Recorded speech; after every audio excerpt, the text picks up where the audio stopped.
Hello everyone and welcome to the second video of what is COVID-19।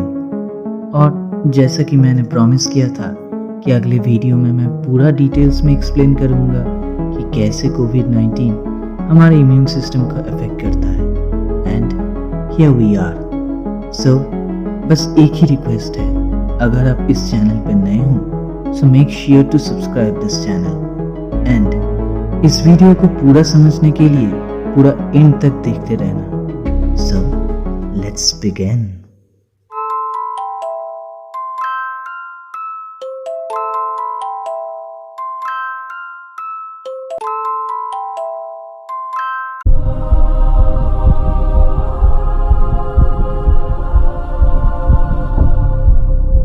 जो लोग novel corona virus से infected हुए हैं उनकी एक्सपीरियंसेस भी बहुत अलग है।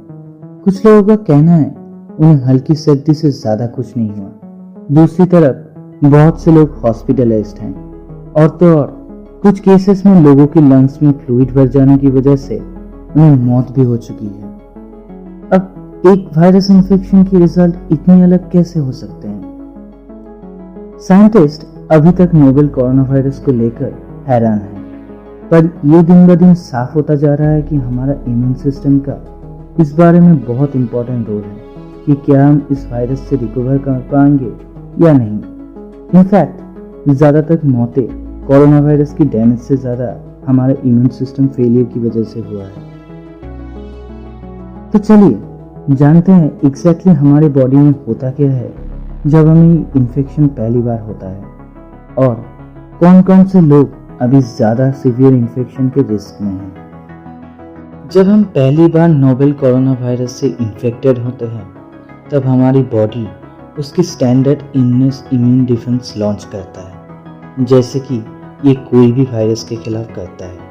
सबसे पहले हमारा immune system novel corona virus के अगेंस्ट एक प्रोटीन रिलीज करता है जिसका नाम है इंटरफेरेंस, जो इस वायरस को हमारे बॉडी सेल्स के अंदर रेप्लिकेट करने में रुकावटें पैदा करते हैं। इंटरफेरेंस और इम्यून सेल्स को भी रिक्रूट करते हैं इस वायरस को फैलने से रोकने के लिए। अब शुरू में ये इनिशियल रिस्पॉन्स बॉडी को इन्फेक्शन पर जल्दी से कंट्रोल लाने में मदद करते हैं। हालांकि इस वायरस का भी इंटरफेरेंस इफेक्ट से बचने का एक अलग ही लेवल का खुद का डिफेंस सिस्टम है। ये इन्नेट इम्यून सिस्टम हमारा बीमार महसूस करना जैसे कई सिम्टम्स के पीछे का कारण है। इन सिम्टम्स का मेनली दो पर्पस है।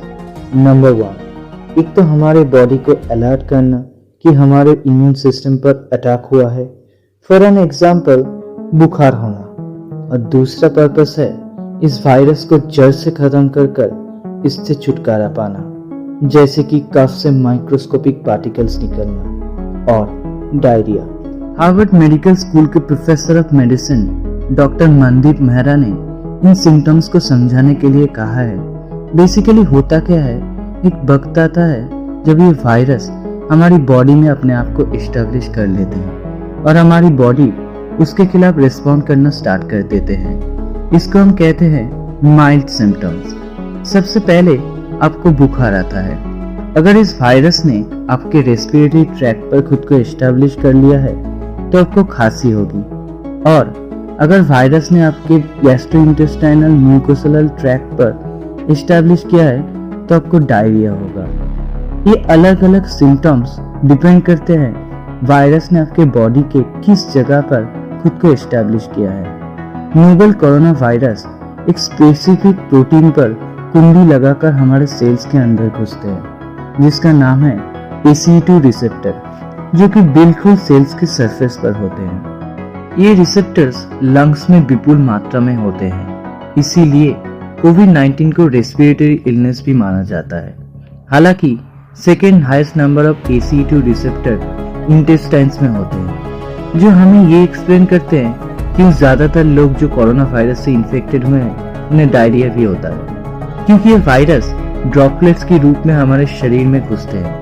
तो अगर ये हमारे मुंह में आ जाए और हमारी ओरोफेरिंक्स में घुस जाए, यहाँ से दो ही जगह है जहाँ ये जा सकते हैं, या तो ये हमारे ओरोफेरिंक्स से लंग्स में जा सकता है, या अगर आपको निगलने की हैबिट है तो ये आपके ऑरोफेरिंक्स से स्टमक में जा सकता है। ऐसे ही ये दोनों साइड को इफेक्ट करते हैं।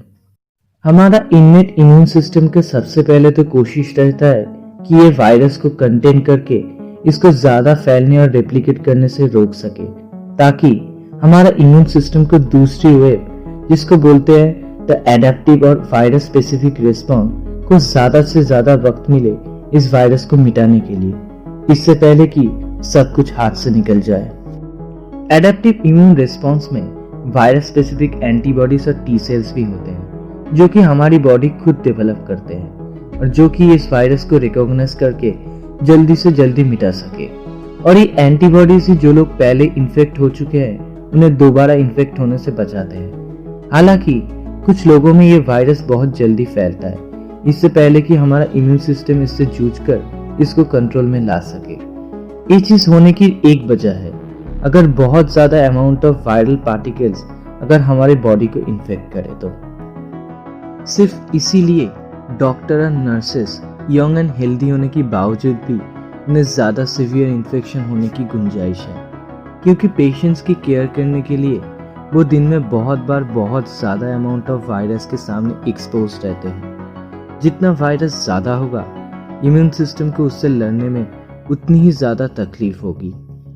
हमारी बॉडी का इस वायरस के अगेंस्ट कंट्रोल हराने की दूसरी वजह हमारे इम्यून सिस्टम में ही है। इस पैंडेमिक में पॉपुलेशन के अभी सबसे जो वल्नरेबल लोग हैं वो है बूढ़े, यानी कि एजेड लोग, जिनके इम्यून सिस्टम उनकी उम्र के साथ साथ धीरे धीरे कमजोर हो चुकी है, और वो लोग भी जो कुछ दूसरी बीमारी या मेडिकेशंस की वजह से इम्यून सप्रेशन से गुजर रहे हैं।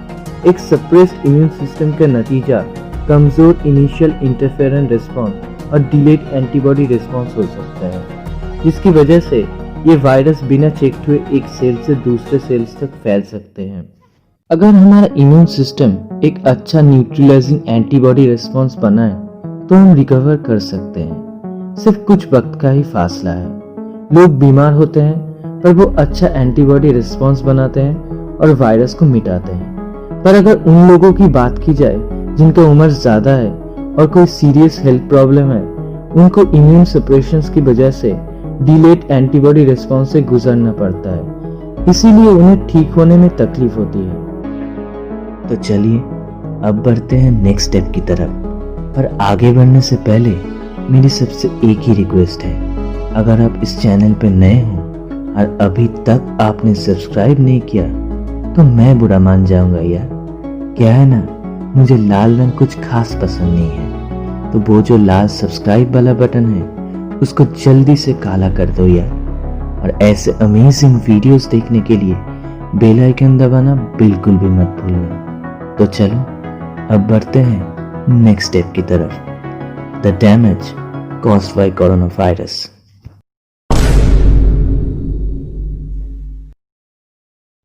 अगर एक बार ये वायरस हमारे लंग्स में जगह ले ले तो उसके बाद ये बीमारी न्यूमोनिया में भी कन्वर्ट हो सकते हैं, जैसे जैसे ज्यादा सेल्स इन्फेक्टेड होते हैं। इसके कुछ प्रतिशत डैमेज ये वायरस खुद करता है, पर उससे भी ज्यादा डैमेज हमारा खुद का इम्यून सिस्टम करता है, क्योंकि वो इन्फेक्टेड सेल्स को खत्म करना चाहते हैं। अब इस मुकाम पे ये बीमारी दो दिशा में जा सकती है।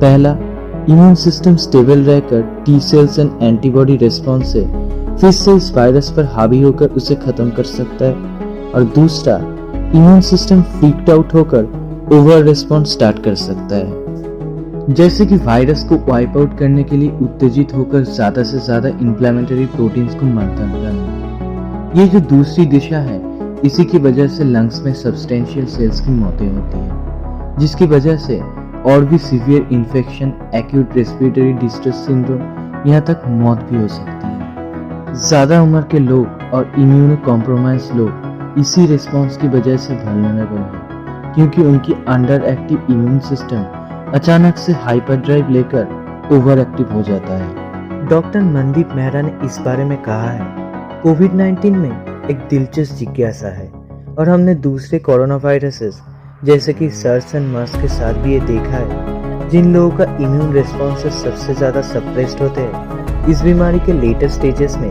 उन्हीं के इम्यून रिस्पॉन्सेस उतने ही स्ट्रांग हो जाते हैं। उन्होंने कहा, अभी तक जितने भी केमिकल ट्रायल्स हुए हैं उनमें हमने सबसे ज़्यादा सीवियर केसेस को ट्रीट करने की कोशिश किया, जो काफ़ी हद तक समझ आता है। आप भी सबसे ज़्यादा बीमार लोगों को पोटेंशियली इफेक्टिव ड्रग्स देना चाहोगे इन केस ये ड्रग्स उनकी जान बचाने में काम है। पर मुझे लगता है बहुत देर हो चुकी है, क्योंकि हमें सिर्फ इन्फेक्शन मिटाना नहीं है, हमें इम्यून सिस्टम को जगाना भी है। मुझे लगता है एंटीवायरल ड्रग्स पेशेंट्स को पहले ही देना चाहिए जब उनकी बीमारी शुरू हुआ है। ये उन्हें वायरस से ज़्यादा इफेक्टिवली लड़ने में मदद करेगा और तो और इस वायरस को लेटर स्टेजेस में प्रोग्रेस करने से रोकेगा भी। जो लोग ऑलरेडी साइटोकाइन स्टॉर्म को एक्सपीरियंस कर रहे हैं उनके लिए शायद एंटीवायरल्स के साथ इम्यून सप्रेसिंग ड्रग सबसे ज़्यादा फायदेमंद रहेगा। उन्होंने ये भी कहा है ये बीमारी की अलग अलग स्टेजेस है, हम इस बीमारी के कौन से फेज में कौन सी ट्रीटमेंट कर रहे हैं पेशेंट के आउटकम में ये बहुत इम्पैक्ट करता है। अभी के लिए इस वायरस के खिलाफ आपका सबसे बेस्ट डिफेंस है अपना इम्यून सिस्टम को नींद, एक्सरसाइज और अच्छे न्यूट्रिशन से सपोर्ट करें। और सबसे महत्वपूर्ण है अपने हाथ साफ रखें और सोशल डिस्टेंसिंग मेंटेन करें ताकि आप इन्फेक्टेड ना हो जाए। जैसा कि मैंने इस सीरीज के शुरू में प्रॉमिस किया था, इस वीडियो में मैं सारे क्वेश्चंस के आंसर दूंगा। आई नो ये वीडियो काफी लंबा हो रहा है, सो इसको खत्म करने से पहले इस वीडियो की जो आखिरी क्वेश्चन है उसके आंसर मैं बहुत ही समाप्त तरीके से दूंगा। अगर देखा जाए तो कोरोना वायरस के खिलाफ इम्यून सिस्टम का रिस्पॉन्स अभी तक एक रहस्य है। जैसे कि आप भी जानते हैं, कोरोना वायरस से बदकिस्मती से अभी तक काफी बच्चों की मौत हो चुकी है, क्योंकि बच्चों की इम्यून सिस्टम अभी तक मैच्योर हो रहे हैं और इन्फेक्शियस एजेंट्स की गैलेक्सी से वो अभी तक एडेप्ट करना सीख रहे हैं। तो वो क्यों सीवियर कोविड-19 से बेटर प्रोटेक्टेड है ये अभी तक पता नहीं चल पाया है। तो गाइस, इसी के साथ इस वीडियो को ख़त्म करते हैं। इस सीरीज़ के आखिरी वीडियो में मैं आपको बताऊंगा कोरोना वायरस के खिलाफ एक वैक्सीन हमारी कितनी मदद कर सकती है और कौन कौन से वैक्सीन्स आने वाले हैं। सो तब तक के लिए बाय।